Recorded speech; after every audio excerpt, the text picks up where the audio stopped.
How's it going, everybody? Welcome back to the Good Bit Podcast. We are here today for another very exciting edition of the podcast, and we are very grateful to have you with us.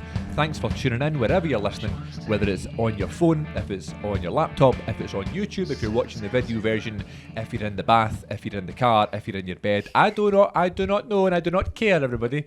I just want you to be happy, and hopefully if we can provide the soundtrack to your life today for the next wee while, then we have done our jobs. Ladies and gents, thank you very much for tuning in. This is the Good Bit Pod. Iona, welcome back to the show. Hello, what an intro. You like that intro? That was a good one. That used to be something I was known for. Everyone just was like, oh, wait to hear Chris's big intro. And then I felt pressure. I felt pressure to do it. So we're here. We're in not a studio today. We're in an office today. We are. Basically, I'm getting some work done to the house where I would normally record in my kitchen. So there's all sorts of noises happening in the kitchen, drilling and sawing and knocking things down and stuff like that. So there was no place to record audio, evidently so that we didn't have an episode last week. Yeah. So But last week, that was Easter. that was Easter. Just trying to do the math in my head. That's Easter. So it was one of those ones where I just felt, we've been doing episodes every single week. Sometimes it's nice to take a wee break. Yeah, we're doing really well with episodes. We're doing really well. Super busy. Yeah. Which has been fun. I like the consistency. That's my biggest thing. Like, I just like people to know, like, a new episode's coming out, and then I've got a pattern of when I post about it and stuff. So, yeah, that was it. But how have you been? How's your week been? How was Easter for you? Did you get any eggs? I did. I got lots of chocolate. Yes. At Easter. Oh, I meant to bring you. You what? Wee, favour. Mum made, my lovely mother made up little Easter favours because we hosted Easter Sunday. Yeah, she had like chocolates and all that for you. Like, just be. I need to bring it. Oh, man. It's so Well, annoying. your mum gave me an egg. Gave me an Easter egg. Yeah, but she had more for you. How lovely is this, right? Everybody listening at home, I think I've already given you this rant. I got Iona, my lovely girlfriend, a mini eggs Easter egg, and my parents got Iona a celebrations Easter egg, right? Iona's mum got Iona a mini eggs Easter egg and got me a celebrations Easter egg. What are the chances? I thought I just know you so well. Yeah, I do love mini eggs. Only time of year they come out, so you have to like enjoy them. I can eat celebrations at Christmas, or during summer, or whenever at any other holiday occasion. But mini eggs are only for Easter. I mean, if you were to save them for the rest of the year, then you'd have them. Just saying. Yeah, but it's not going to happen in my house. You're going to scran them off. No, me and Neve just love them. Anyway, yeah, Easter was great. Thanks for coming along. You're welcome. Yeah, it was fun. We done an Easter egg hunt for my little cousin, who is 3. She turned 3, and geez, a little three-nager. She said she called her mum a loser. She's I shouldn't say this in the podcast because she started swearing. Swearing. They grew up so fast. Literally, we were looking for something. We'd lost like a bit of the jigsaw puzzle. So we're on our hands and knees in the living room because we watch her during the week, me, my mum and my sister. And we don't, my mum does, but we're just in the house, we help. You're there too. And we're looking for this bit of the puzzle that's missing or whatever it was, and Isla's just jumping about going fucking sake fucking sake, can't I find it, fucking sake, and then she said it that night in front of her mum, and Lindsay texts into our group chat saying Isla's just dropped an F-bomb. And you were like, yeah, we've already heard it. I was like, yeah, that happened today. And she done it again the other day. She said fucking sake. And then she turned around and Lindsay says, I don't like, that's not a nice word, that makes mummy feel sad, like I don't like that word. And she turned around and says, you're a loser. So that's what we're dealing with. She's just turned 3, everybody. Yeah. I said to her yesterday, I says, Isla, can you go back to being 2 please? She was like, no, I can't. I was like, why? Because I'm 3. She's holding up 3 too. She's like, I'm 3, I can't be 2 because I'm 3 now. I was like, great. She's so cute. She's so cute. She's wild. And before you know it, she's probably going to be on the podcast before Neve is, your twin. I know. How have we not had her on yet? Oh, don't even start me. I don't know if we should get her on. I don't want that. Yeah. My ears will be ringing. It's bad enough with my sister, never mind yours. Yeah. Love you, everybody. Shocking. Right, so in terms of the world of the cinematics that we're always here talking about, I've seen loads of stuff that we're going to talk about today, or I'm going to talk about, but I don't want to bore you to death. But I guess I was thinking about I this don't really the get an other day. option in that choice. No, I know. But I was thinking, I don't want to speak for so long and just me talking, but that was what my whole YouTube channel was like for about 10 years, where it was Yep. just like, I've seen this film and let's talk Mine about it for done 50 minutes. Mine done what? YouTube. Hi? I remember one of the first videos I watched of you before I met you. Oh, really? Yeah. What was it? Have I told you You think so, yeah. But Yeah, I'm I trying to act as if I haven't for the podcast. that? For entertainment value. I don't know if I told you that before. What? It was our lovely mutual friend that set us up. It's like, oh, he's on YouTube. Oh, So Christ. we'd YouTubed you. And, YouTube me? And he came up and we're like, oh, there he is. And it must have been, I think it was something to do with Batman. No, is it? Or you had your Batman t-shirt on. Why I remember that so specifically, I That's don't really know. strange. But it was something to do. And you were like, something oh to do wow, with Batman in the he's so video. not a loser. That's so cool. Yeah. Well, you see, I used to do that. I still do YouTube by putting the podcast on Well, yeah, YouTube. the podcast, yeah, but you don't do like your reaction videos or your try not to laughs, which always made me laugh. No, I don't. I did enjoy those days. It was a lot of work for kind of what you get out of it though. And I've been watching one of my friends doing YouTube recently, and it's kind of not put me back in the mood for it, but it's a good outlet just for like therapy. Yeah. Set the camera up and talk. You know Yeah. what I mean? And then you get comments from people and stuff. You know what I mean? You can interact with the viewers. That was always nice. Yeah. Well, during COVID, me and Neve started Mm-hmm. to do it a little bit, which I'm now going to go on and private all those videos. I like It was them. just it was a wee dance challenge that we started because of lockdown and we couldn't like our dance classes and all that shut down. So we thought, oh, to keep the kids dancing, We should just do it online. we'll try and do stuff online for them. And then we just thought, oh, we'll put it on YouTube. And some of the videos done quite well. Yeah, yeah. We've done a Katy Perry one that done quite well. I think the reason why I wasn't like embarrassed about having a YouTube channel when I started talking to a girl, which always like was something that I was worried about. You know what I mean? I was like, oh god, I'm going to get like embarrassed, or I wouldn't necessarily be embarrassed, but maybe like the person that was speaking to might have not thought it was cool or whatever. But I think I was okay with it because you were doing those dance videos, and I was like, oh, she's doing it as well. Yeah. So I wasn't like, oh, I hope she doesn't find it. You know what I mean? It was always like Yeah. a, and it's so funny. There's a thing in Scotland that we call a riddy, right? And it's a real thing, right? And then it's patter and stuff like that, right? Oh, what a Yeah. riddy, but it is actually a real thing. People don't like to. There's something about confidence and being outgoing, and I don't know if you're Scottish, it's not as easy to do unless you were from America or something like that, right? So there's that issue as well. Did you just spill your tea? Oh, what about my hand? No. Is it burning?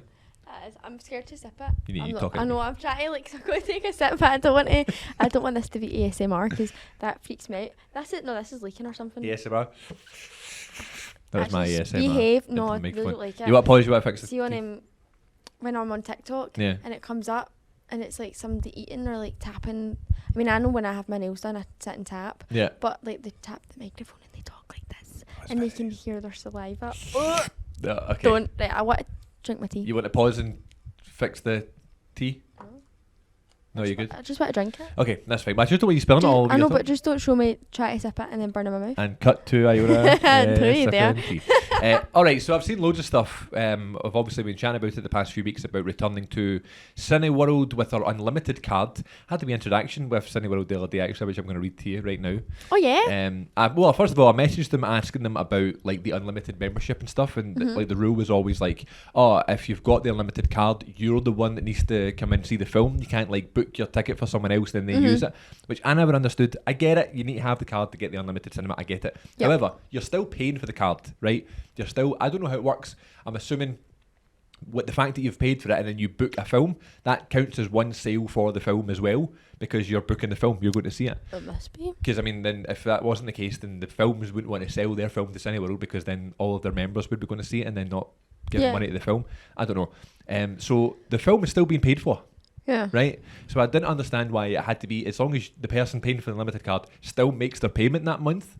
Surely it doesn't matter who uses it, right? That was my always argument. So I messaged them. I messaged them on Instagram. In fact, no, it was Twitter. It was X. And I was like, hi there, looking for some advice.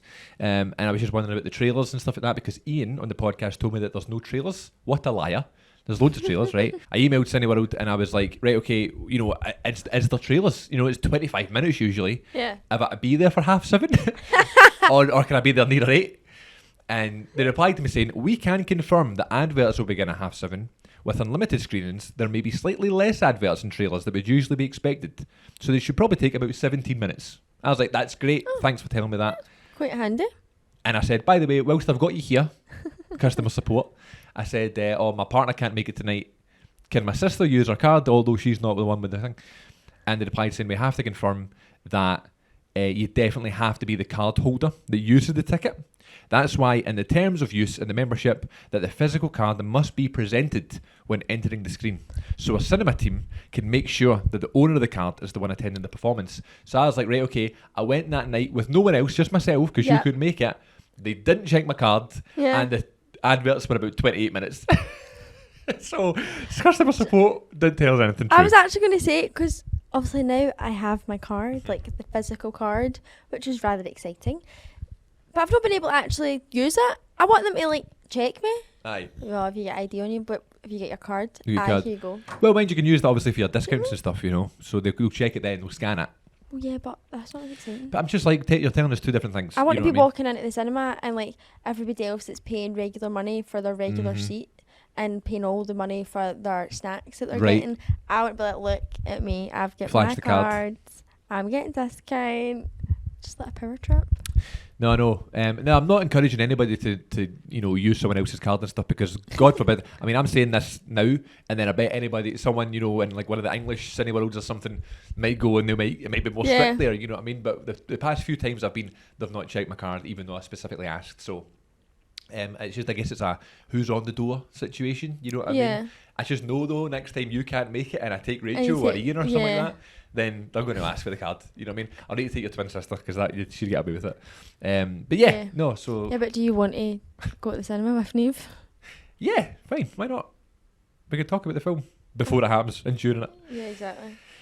So I've been using it quite a lot, and obviously Iona's, you've been busy, so you've not been able to get in as much as me. But I've seen quite a few things actually, so we'll talk about them today. First one we wanted to talk about though was one we saw last night. We did see it together, and it is called The Book of Clarence. Yes. Which was a new film which actually isn't out yet. It's not out until April 19th. So it's one of the kind of perks of having the unlimited card, being able to, see films early. Yeah. Not that it's a big deal to me, but just... Well, yeah, it's quite cool because you get to see it, and you get to... For me, it's like you get to get on get on the train before it goes pure crazy. Do you know what I mean? Mm-hmm. Like when some things kick off on Netflix or whatever, and everyone's like, "Oh, it's amazing," and they're talking about it online and stuff, it sometimes puts me off. Right. Or like I go into it with expectations. You will love this, You know what and I you're mean? like, will I? Right, Yeah, okay. because it's so amazing and everyone's going to see it. Like with Barbie, I felt like that, going to see Barbie, especially because like the press and all that was like huge for that one. And a lot of people feel like that as well. Like we were speaking to Alan Curry the other night, and he's like, I saw it like a month after it came out, and Yeah. So I think for me, it's quite nice to be able to go see something a little bit early, and be able to form my own opinion. Now, it doesn't happen all the time. Judgments. You know what I mean? It doesn't happen all the time. If it's No. a new Star Wars film, you're not getting it 3 weeks early. You know what I mean? But because this one's not as like big, I guess, for some reason, Cineworld managed to get it early, and we were able to see it 2.5 weeks early, which is pretty cool. Maybe obviously they wanted to put out around the Easter weekend, maybe because it's Possible. a retelling of some of the Bible. So when I read that description on IMDb, which by the way the description is as follows: struggling to find a better life, Clarence is captivated by the power of the rising Messiah and soon risks everything to carve a path to a divine existence. So I was reading that, and the poster's not great, and I was like, what is this we're going to go and see? Mm-hmm. I knew that Lakeith Stanfield, who plays Clarence, and who's like the lead actor, and I remembered him from Get Out. Don't know if anyone's seen Get Out, but it is he's the character where he's the character that Daniel Kaluuya's character takes a picture of and starts freaking out. I don't want to spoil too much for Iona because she's not seen it, but I probably will never watch this. no, one. I think we should watch it because I think you'd quite like it. It's a good one to watch. He's the one that gets the picture taken of him, and it starts the kind of mad, weird freak out. So I remembered him and I remembered his face from that film. I'm a really big fan of that film, so I was like, okay, cool, he's good. And then of course, just because it's the novelty of like, okay, we're getting it 2.5 weeks early, we've got the card, you know what I mean, like right now I'm off, I'm not doing any work just now because it's Easter break. I was like, yeah, let's go on a Tuesday night. Doesn't matter what it is, and that's we talk about all the time. That's the beauty of the card. You're going to go and see films that you don't know anything about. Fine, we'll go in blind, whatever. Took my glasses off, right, put them back on so I didn't walk into any doors. Went in, and was something that I don't know what I was expecting with the film, but it was different to what I was expecting. I knew it was going to be a comedy because it was listed as a comedy, but I don't. I've slept on it now. I still don't really know what I think. Yeah. What Were about you pleasantly surprised? Yeah, definitely. Okay. Pleasantly surprised. Yeah. Because I did enjoy it. Like I remember when the film ended, I was like, no, I did enjoy that, definitely. Yeah. I think it was quite well made. It was an interesting perspective and look on that portion of the Bible. I thought the acting was pretty good, especially from the lead guy, Lakeith Stanfield. I thought he was really good, actually. I think it's a difficult subject to make a film about because, there's so much that you can either leave out or you need to make sure you get right and stuff like that. But I thought they did a really good job of it. What about you? What do you think? Yeah, well, I had... You just text me and says, I've booked the Book of Clarence. Great. Keep Tuesday. Keep Tuesday night free. So I was like, okay. So I didn't look anything up. I didn't ask any questions. I remember seeing something on social media. I think because James McAvoy's in it. Right, which I didn't know. Who I follow on social media. Something came up, and also he's in Stranger Things. He played the wee carriage guy. I don't know, man. I've not seen Stranger Things. McLaughlin, Well, I've seen the first. McLaughlin. I've seen the first season. Caleb of Stranger McLaughlin. Things. Caleb McLaughlin, right? What? Caleb. It's a very American name. It is. Anyway. Yeah, so I'd seen that James McAvoy and he'd posted about it as well, like ages ago. And then I completely forgot about it. And then it wasn't until I was watching it and I saw Caleb McLaughlin in it. I thought, oh my god, this is that movie he posted about pure ages ago. Caleb McLaughlin was in this one last night as well? What? Caleb McLaughlin's in this one last night? Yeah, that's what I said. He played the guy that drove the carriage and the horse. I thought you were saying Caleb McLaughlin drove the carriage in Stranger Things. No. Oh. No. That's what I thought you were saying. No. It doesn't drive the carriage in Stranger Things. Stranger Things season 5's coming out. Oh, was it? Well, I don't know if it's coming out this year, I think. What am I saying? What was the question? What did you think of the film? Yeah, it was good. You were talking about James McAvoy posted about it. I saw James McAvoy posted about it and Caleb McLaughlin ages ago and completely forgot about it. And then it wasn't until I saw Caleb McLaughlin in it, I thought, oh, this is that movie. But I had no idea what was about. It was about some sort of religion and faith, but I didn't know what story was going to be told, how they were going to do it. No idea it was comedy. No idea it was a comedy. Literally, I walked in, sitting down, and in the first 5 minutes, I was watching it, and I was like, okay, they're kind of talking in like that kind of modern dialect, but it's like the acting looks somewhat like serious. Like they're not taking the piss. Like it's not like farcical. It's not stupid. Yeah. And I was just like, what am I watching? And then when they started talking about weed, right, I was like, what have you brought me? I was like, what is this? What is it about Jesus? Like, what? Well, I'm going to stop it right there because you can't. This is going to happen, right? We're going to be going to the cinema, right? And we're going to see some bad ones. There's going to be ones that we're like looking at each other. Like, luckily it was within the first 5 minutes. Well, yeah, it was literally within the first 5-10 minutes. I was like, what is this? And I'm like, am I allowed to laugh? Is this supposed to be funny? Yeah. It's like, I just couldn't gauge the kind of sense of humour that it was, and if it was going to be my cup of tea. Okay. Yeah.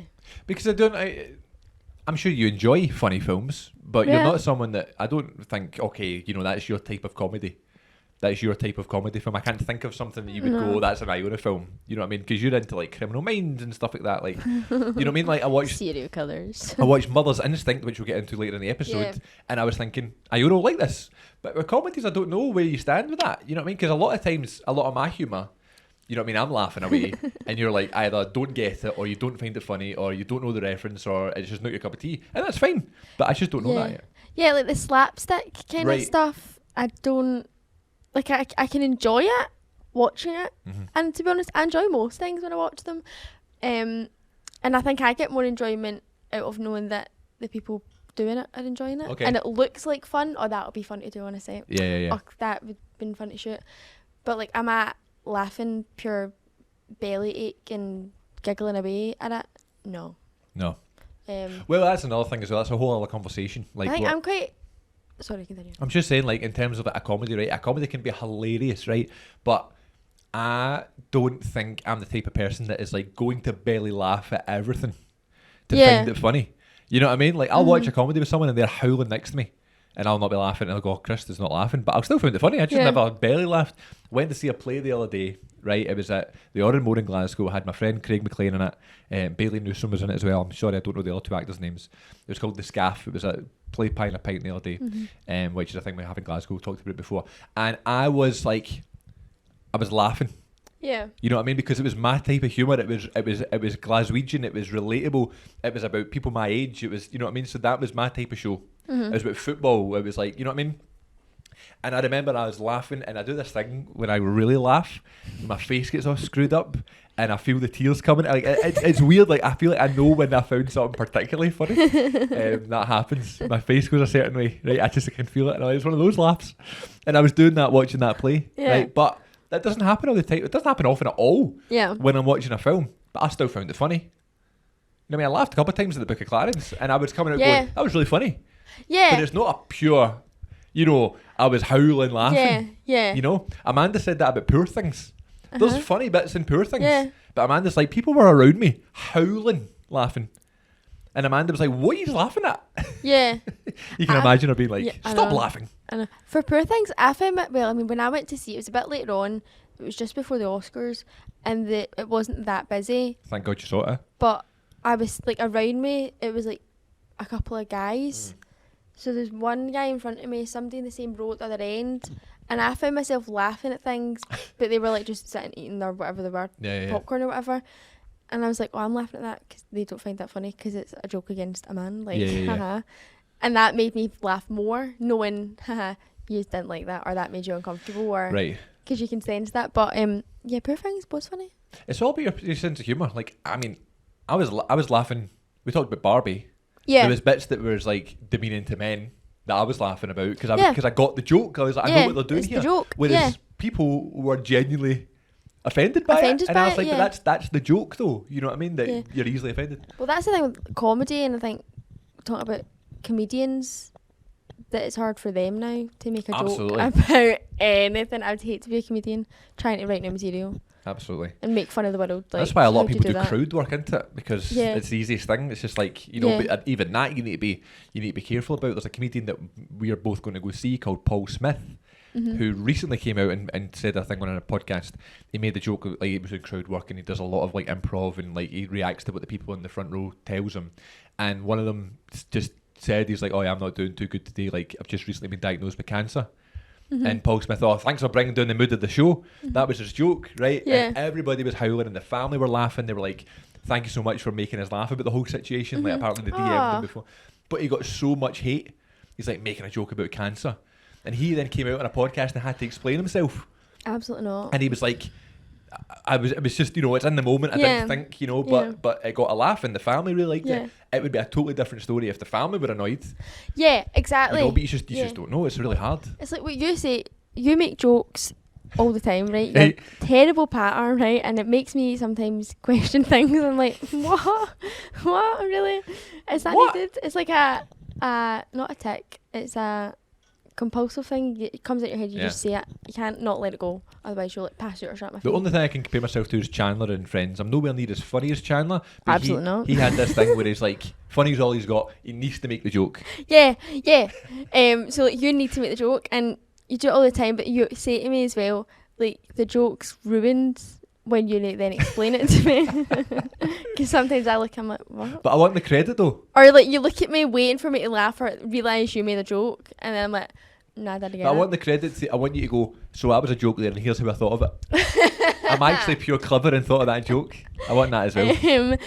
But it's like, for comedy, it's like as soon as people need to start justifying their jokes or like defending themselves against people that are offended, it just kind of ruins the purpose of it all. Like, it's meant to be fun and it's not serious. Do you know what I mean? Well, I mean, a film as, you know, with such a serious subject matter like the Book of Clarence, though, you know what I mean? They were, you know, not crossing the line. What's the word? Riding the line?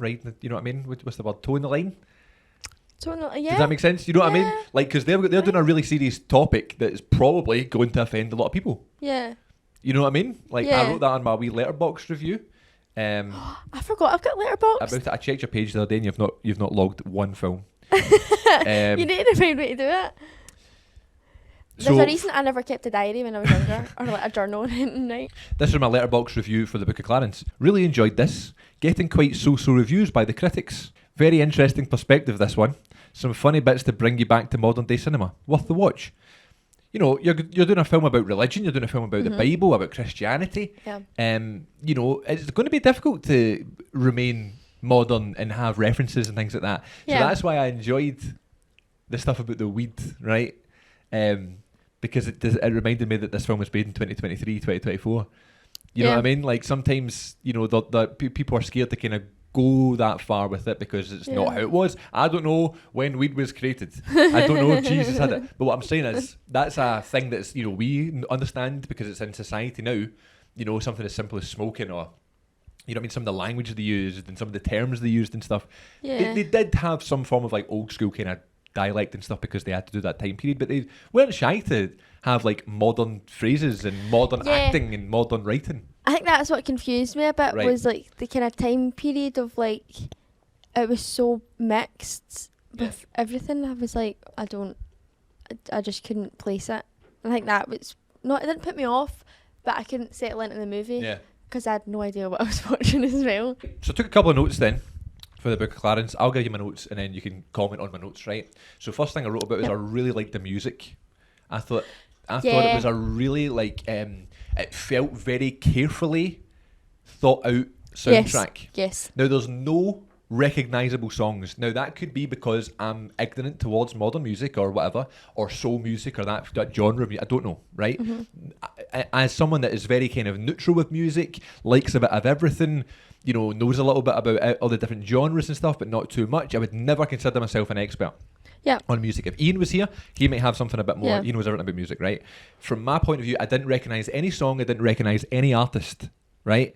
But it was almost like everything was so carefully selected for this one. Not just because, you know, some of the lyrics were religious and they had like biblical quotes in the songs and stuff like that I noticed. So that's obviously on purpose. But I really thought the music stood out, helped progress the story, which you can't say about so much. The reason I think this is a really kind of interesting point is because the director, James Samuel, has a world-renowned kind of like music composer, right? He's worked on the soundtracks for loads of big music, loads of big films. He was the executive musical consultant on The Great Gatsby, which is something I was like, oh wow, really? Now that's a film I've never seen, but I know that's a kind of epic film. You've never seen The Gatsby? It's one of Rachel's favourites, and she's like, I can't believe you've never seen it. Never seen Gatsby. And it's a DiCaprio film as well. Well, I've never seen the original Gatsby, but I've watched DiCaprio's one. Love it. I'm a fan of DiCaprio, so I'd like to watch that. But yeah, so that was really interesting. When I was looking at the soundtrack, I saw that the director was also a musical consultant on some big films, including something as massive as The Great Gatsby. So that kind of all made sense. I was like, yeah, really interesting music choices. And, you know, again, I'm not a religious person, but I wouldn't mind listening to the soundtrack, you know, as a playlist or whatever, you know? Yeah. Well, that's what watching it, I like noticed some of the songs and I thought, I really want to go look into the music and the soundtrack, because I would listen to it, I think, because some of it was really cool. I'm just reading here that Jay-Z was an executive producer as well. Really? On the soundtrack. I never saw that in the credits. Yeah. Lil Wayne's on it. Yeah. Interesting. Okay, cool. So that sounds good. Do you think this film could be used in an educational way? That's my question to you. I was thinking about that the other day. Or, sorry, last night. Because obviously films about the Bible and stories of the Bible and, you know, characters like, you know, the Messiah, Jesus, God, Barabbas, things like that. Do I think they'll be showing it in third year RE? Absolutely not. But that's kind of what I was asking. I don't know if they will. No. I don't. I think they could. I just don't know how. Obviously, it's a movie, so I don't know how true to the Bible. The actual story, yeah. That's something I've not checked. Is like how much have they deviated, or like obviously there's probably been stuff they have just chucked in for a laugh or whatever dramatic effect. I don't think it will, but I think I'd like to. I think they should be using more modern media to educate because it will relate to Yep. younger generations and things. Rachel, did she not do her dissertation on something to do with books? About Yeah, using... the representation of stuff and how it's like there's a Yeah. select few that's always used when we should be Yeah. expanding. Yeah. So yeah, I think that's just education and the curriculum for excellence and all that for you. It just is not changed. I think it is getting better, but you're right. Like it is, it's very stubborn, and it's Yeah. not even just in this country. Like it is just a thing in the world. You know what I mean? Yeah. My whole thing about like, you know, what you believe in and your religion and that sort of thing is like, I don't think, this is my beliefs. It's very awkward talking about these things, so you don't want to offend anybody. But my beliefs are that like it's not a this is what happened. It's a yes or a no situation, right? And that goes for so much in my life, right? I don't believe there's a black or a white. There's loads of shades of grey in there, right? So I think it should be used. This, not necessarily this film, but loads of different films, documentaries, things like that. Yeah. To kind of teach people, for people to form their own opinions. Yes. Right? Do I think they're going to watch this in third year RE to tell the story of Jesus? No. No. You know what I mean? However, there's no reason why maybe an older class couldn't be shown this film to have an opinion on this is a religious based film. Yeah. In some ways. And this is kind of what I was trying to say to you last night as well. I didn't think at any point they disrespected Christianity, the Bible. They didn't. I think, it's not as if they were telling their own version of what happened. I think they were this was putting their own spin on it. This is they're adding characters and, they're adding different events and stuff like that. I don't think they disrespected anything like that. I don't think they deviated too much from what the Bible says. But yet there was still a kind of satire aspect of it, a satirical aspect of it. And it was funny and they did get away with stuff. But yeah, and that's why I really enjoyed it, because I felt as if I wasn't being spoon-fed information. Yeah, it was being what I shoved mean? down your throat, being like, this is what happened, this is so serious. Believe and this. it was, believe this. Yeah. I didn't feel like that at all. No.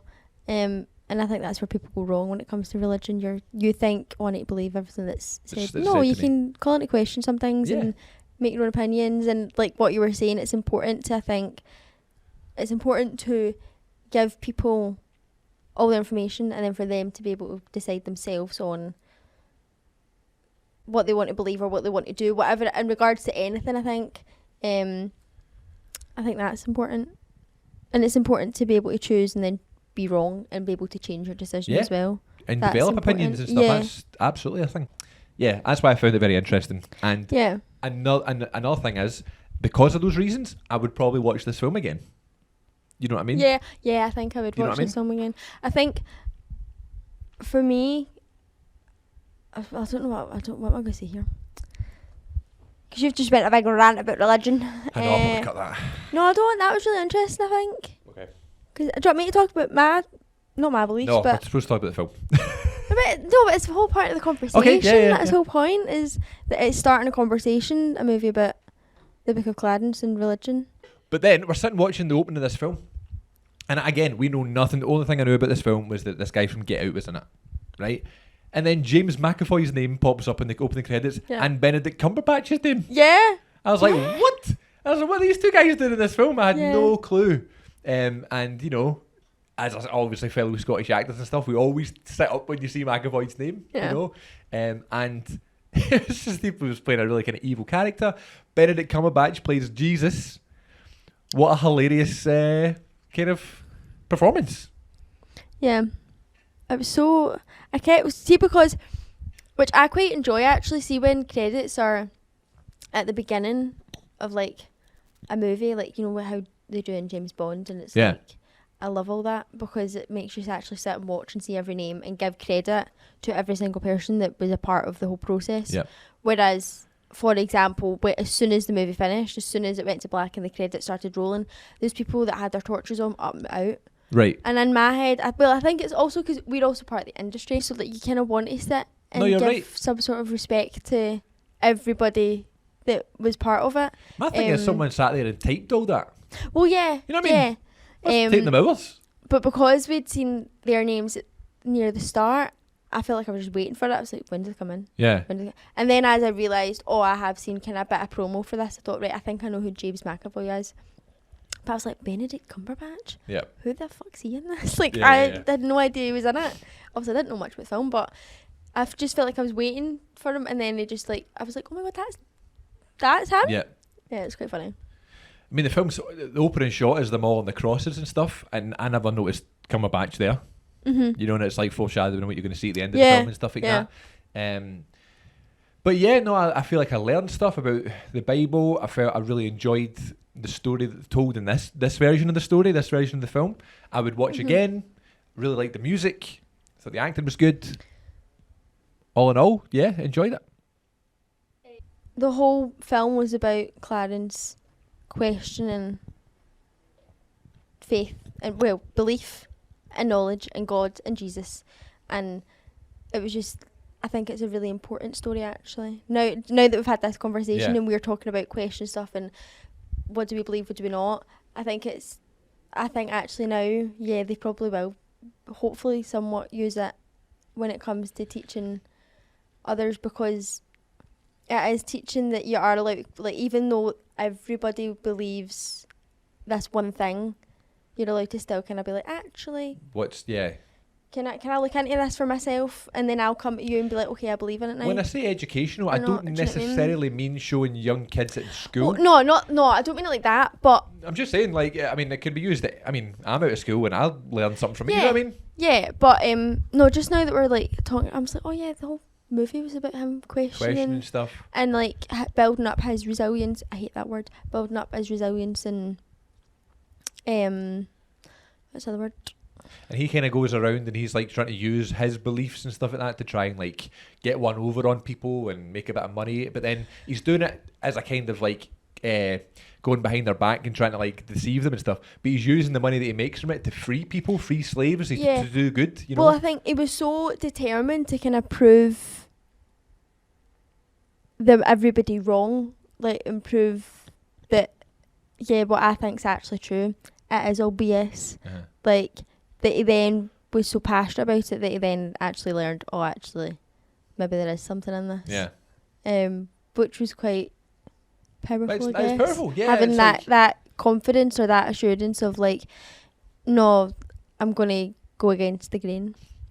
I think if you can find comfort in it, then that's a big thing for me. If you've got someone that just hates all religion and hates believing in these things and is completely against it, and then watches something like that film and goes, oh, that's actually really interesting, I'm maybe going to have a think about it again, or you know, like, I'm going to look at it a different way. I'm not saying it's going to change people's beliefs and things like that, but it's just a different perspective of, you know, these characters that we've grown up, you know what I mean, that we've heard of and read about and stuff. So it's an important film, and it's going to totally go under the radar. It's going to be interesting when it does come out in a couple of weeks' time. Yeah. And I wonder if it's going to get buzz. Are more people going to see it? It might be one of those films, and it does happen. You get really good films, really important films that no one sees. Yeah. You know, so that could happen too. Yeah, so. I think it's a very, is unassuming the right words? Like, an unassuming film? You don't really know what you're going in for. You might think it's one thing, but it's not. And I think people should just go in with it with like an open completely open mind. Yeah. Just like how Clarence had to have an open mind. I think it was good that we went in totally kind of like we didn't know anything about it, because, you know, because you hear about, you know, it's a retelling of this story and stuff, I might be like, oh God, I don't know if I'm... Yeah, I would never have picked to go see this movie. Yeah. Never have picked to go see it. And even if you'd have went to see it, I would have told you about it and stuff, you still wouldn't have went. Even if you'd went to see it and then came home and told me, probably still wouldn't have went. So I'm really happy I have actually seen it. Well, that's why I'm going to be in charge of booking the films. Yeah, you can have that power. Yeah. So yeah, no, I mean... definitely go see it. It's a interesting film, and I'd like to actually talk to more people about it to see what they think when like it's been out for a while, when like it's sat and like it's in the media and stuff. So interesting. And McAvoy's in it, and so is Benedict Cumberbatch. So that was like, okay, didn't expect them to be involved here. But yeah, another film that came out recently that you've not seen, that I don't want to give too much away because I do think you'd like it, right, is a film called Mother's Instinct with Anne Hathaway and Jessica Chastain. Now, this was, again, you know, past couple of weeks we've talked about it. I put out a bonus episode of the podcast earlier this week, chatting about being back to Cineworld with our unlimited cinema cards. So that is always good to have. And because of that, you get these early screenings and stuff, and you're able to go and see things before they come out, and you know it's on at a certain time, and you're only in with like fellow cinema goers. So that kind of eliminates, you know, like everyone bringing their kids in and disrupting you. So that's always a good thing too. So you know, I was free one night. This film was being shown. I think you were working. I was like, I'm just going to go see it. You know, I mean, why not? Like, it's unlimited. It was my first one being back as an unlimited member, seeing a preview. And again, it's a film I would never have seen. You know, the poster, I mean, it looks like a kind of high class kind of, you know, I don't know, old school American kind of like film, you know, like The Favourite or like Downton Abbey or something like that from that era. Right? Oh, like kind of period drama or something like that, right? Like Which I'm not. Or something. I'm not really into it, right? I've never been into period dramas. I've never watched Downton. This is not my thing, right? Mm-hmm. So I probably wouldn't have seen it otherwise, right? But I was like, you know what? It's in limited screening and stuff. I'll go see it. And that's the whole point of the card. You're meant to see different films and stuff and different tastes and stuff. And I really, really enjoyed it. It's very suspenseful, which I didn't expect, right? Okay. So I'll try and talk about it without spoiling it. So basically, it's about these two mothers. Yep. Right. One's called Alice, one's called Celine. Yep. Played by Anne Hathaway and Jessica Chastain. And they, you know, they're stay-at-home mums. Their husbands are it's set in the 60s, I believe, or 50s or 60s. Is it not? Their husbands go out and work. They've both got a son, and their sons are friends. They play together and that sort of thing. And one day, Anne Hathaway's son has a very serious accident. Yep. And it's all about Anne Hathaway trying to kind of like come to terms with that, but then she kind of puts the blame on Jessica Chastain because, you know, they were always, you know, connected because their sons were friends and stuff like that. And it's about how Jessica Chastain's son deals with losing a friend and all this sort of stuff. So it's like, it's one of those ones where something happens and you go, oh, I didn't expect it to go that way. Yeah. And it's a whole different type of film, right? This is the IMDb description. Alice and Celine live in a traditional lifestyle with successful husbands and sons at the same age. Life's perfect harmony is suddenly shattered after a tragic accident. Guilt, suspicion and paranoia combine to unravel their sisterly bond. That's a good description, actually. That's really good. And this was my Letterboxd review. I gave it 4 stars on Letterboxd. If you want to follow me on Letterboxd, by the way, to see what films I'm watching and hear my thoughts, it's at CM42TV. I'd love to connect with you on there. Went in completely blind and thoroughly enjoyed. Felt the way I think I was supposed to after I watched May December. Remember that one? Also, Hitchcock vibes, ? Thought it was very good. So we saw May December before the Oscars with Padme, what's her name? Natalie Portman. And Julianne Moore. She's in that. And it was fine. But they could have went... It was so forgettable. It's forgettable. They could have went so many different ways with it. It had so much potential of a story.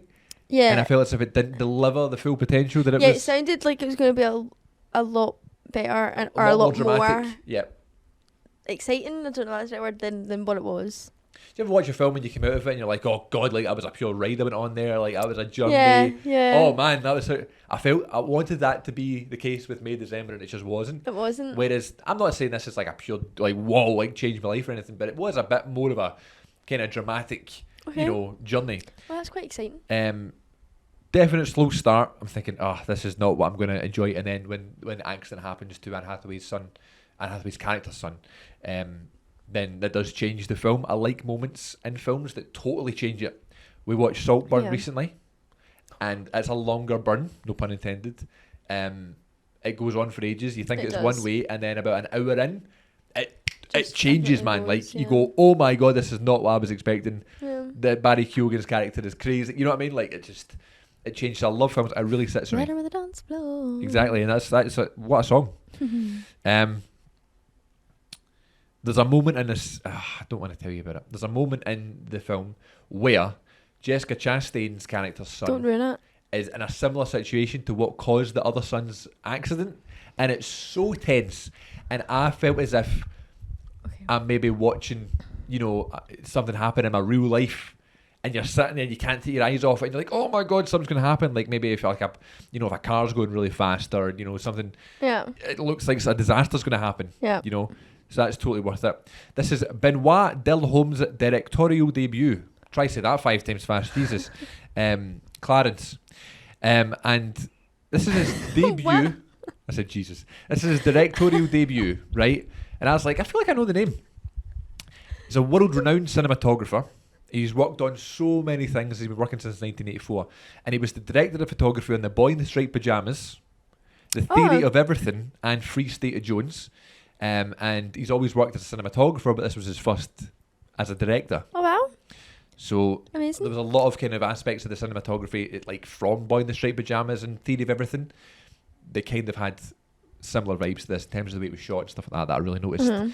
And you start just thinking it's another film, and then it draws you in, right? A bit like a kind of Hitchcock film. Yeah.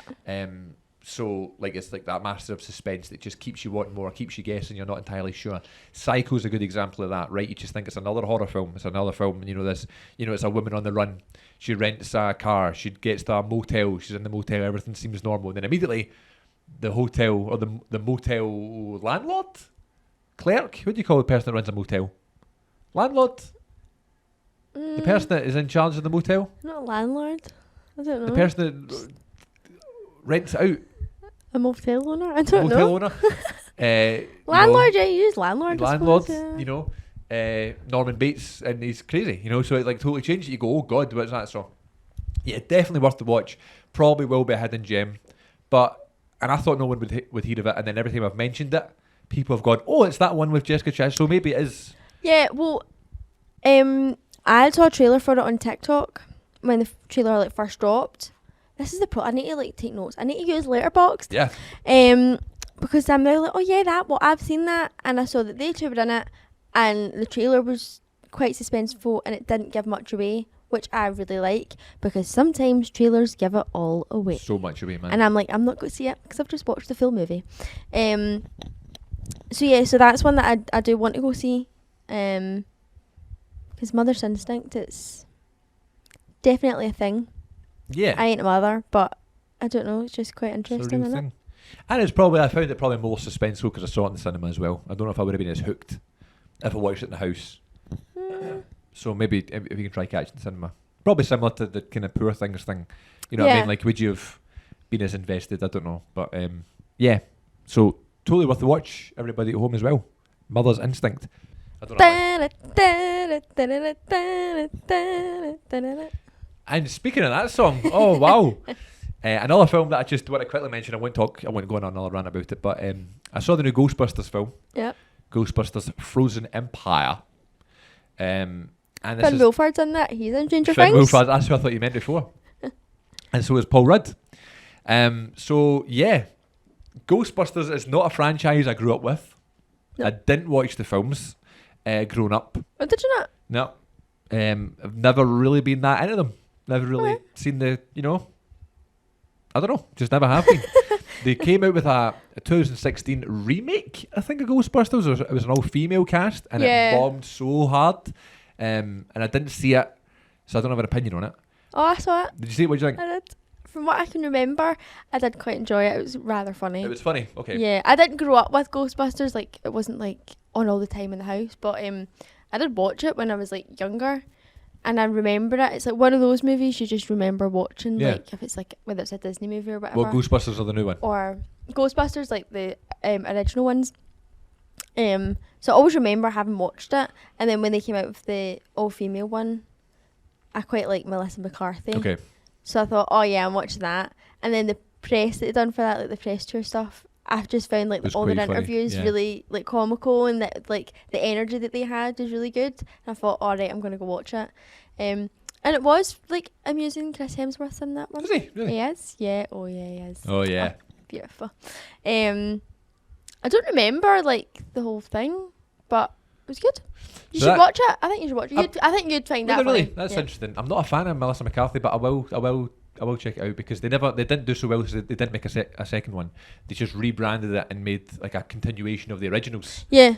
With this cast now, and it had the original one, which was called Afterlife, which I didn't see, just wasn't interested in Ghostbusters. And then my mum and dad and my sister did see the Afterlife one, and they were like, "We're going to go see the new Ghostbusters." I was like, "Okay, sure, I'll come with you. I've got the card now. I'm not paying any money for it." Although I left it too late to claim my free icy drink from Cineworld. Sad times.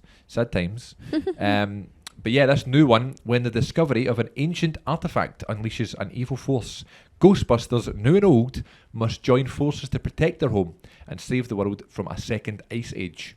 So I read that and I was like, that sounds quite fun, and it was really fun. It was just a fun adventure film. I really like Paul Rudd, you know what I mean? There was callbacks in it that I appreciated and I enjoyed them, but if I was a big Ghostbusters fan, I would have loved, so I can imagine. I think if you're a big Ghostbusters fan, you're either really enjoying that because Bill Murray's in it, because Dan Aykroyd's in it and stuff, or you hate it. You know what I mean? You know, a lot of people are like that. Don't, change it. Leave it the way it is. Yeah. You're either one way or another. There's an actress in it called McKenna Grace who plays Paul Rudd's daughter, or not. She's got to be the hardest working Stepdaughter. child actor ever. She was in everything at one point. Is she everything? She's done so much, and now she's growing up. And I'm just like, I really hope she does the transition well from being like child actor into like adult actor. Well, she was great. She was really good in this. And her name is Phoebe in the film, which I always found funny when Paul Rudd said that, because Paul Rudd is obviously Mike Hannigan in Friends, who marries Phoebe. So he calls her Phoebes. And I was like, that's what they call her in Friends. So that's a really nice moment. But yeah, McKenna Grace, she was very good, portrayed a curious teen at a difficult age without it being cringy, was my note I wrote on it. So sometimes these films can be a bit like they're force feeding you to it, you know what I mean? It's a child going through changes and she's exploring, her interests. Quite stereotypical. It's stereotypical, yeah. You know the pattern, yeah. She's like kind of like...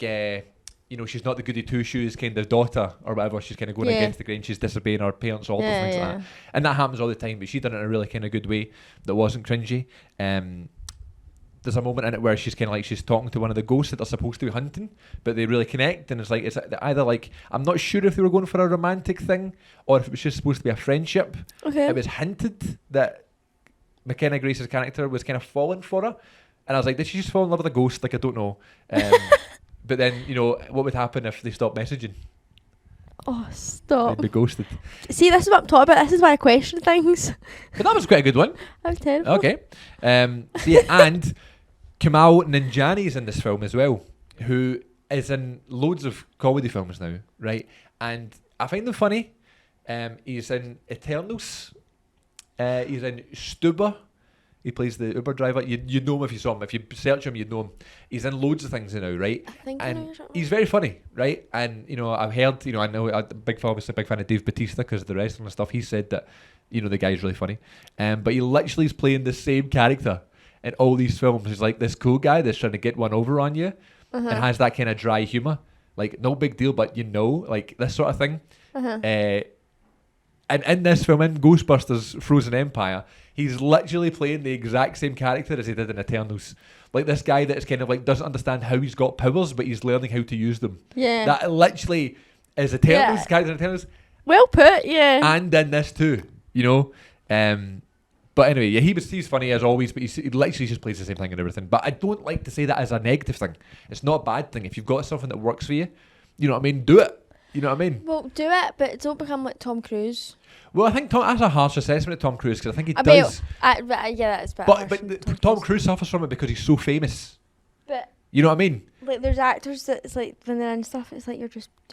I know, absolutely. Jason Statham and even The Rock to some extent and all that sort of stuff. I can't use Tom Cruise because Tom Cruise, like the money puts into a movie, the project. Absolutely, Tom Cruise is Tom Cruise. You know what I mean? Do you know what I mean? But he is hurt because he's so famous. Yeah. It's like Tom Hanks or whoever. You know what I mean? Like he's so famous. You go and see it. Oh, there's Tom Cruise. Yeah, good film. Whatever. Easy to watch. You switch your brain off. You know what I mean? Yeah. It was under 2 hours, I think. Okay. Well, it's one of those like blockbuster ones that just gets people in the cinema, and like it's like a family film, innit? Absolutely. Love a good family film. It's nice to see a family film, and like a lot of people were laughing in the cinema I was in and stuff. Yeah. But there was lots of distractions in the cinema because there was a lot of families and stuff. But that's what you get. But yeah, really busy season at the cinema. It's been really nice being back. So thank you for being my partner coming to see the Book of Clarence. Thanks for inviting me. I never invited you. You did. You literally text saying, "I've used your card. We're going to see it." We're going to see it. Well, the next unlimited screening is on a Monday, so you'll be working. So I'm going to need to go myself again. Oh, what a shame. But I'll do that in future. I'll just book things. Like, this is how you push yourself. You know what I mean? We're going to see ones that we have nothing about. We're going to go see ones that we don't like. And it'll develop your tastes, you know what I mean? Like, you're someone that's very easy when it comes to it, right? And I think Yeah. the more we go, you'll start to enjoy developing your taste. You'll start to recognise directors. You'll start to recognise what they do. Yeah, because obviously you've seen so many films, like in so many different types of Not movies, even and scratch the surface, brother. and like loads.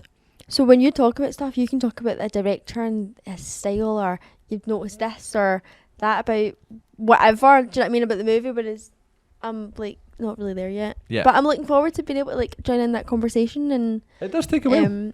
It does. yeah. Got to start somewhere. Got to start somewhere, Got to man. build my own movie collection. Absolutely. Or it's just on Letterboxd anyway. You should use it. You should. I know I keep going on about it, but I know I should. it's a good way, especially for remembering stuff for this. We should just see when we go to cinema. We should literally, as we're watching the credits, Hit it. we should literally just sit in it and. I know. I like Do you to know leave what I it for a bit. I like to sleep on it and just develop. But you're right. You should just do that just to kind of go. Or That's just what I at least put it. Say I've watched it. Yeah. Do you know what I mean? I can log go back it. and do a review or whatever. Yeah. But All right. Well, enjoy your week. Thanks for coming back on. thanks for having me. Taking a break as my producer to be my guest this week. Brilliant. Who knows what we'll talk about next week? Who knows? Who knows? Thanks for watching, everybody. You can Thanks. follow the show on the socials at The Good Bit Pod, whether it's on Twitter/X, Instagram, TikTok, all that good stuff. And subscribe on YouTube for the video versions. All of them are in the playlist, The Good Bit Podcast. Check them out on YouTube and check out the archives on all the other podcasting outlets. We're expanding, people. We're expanding. It's happening. Take care of yourselves, everybody. We'll talk to you next time, and we'll catch you all down the road.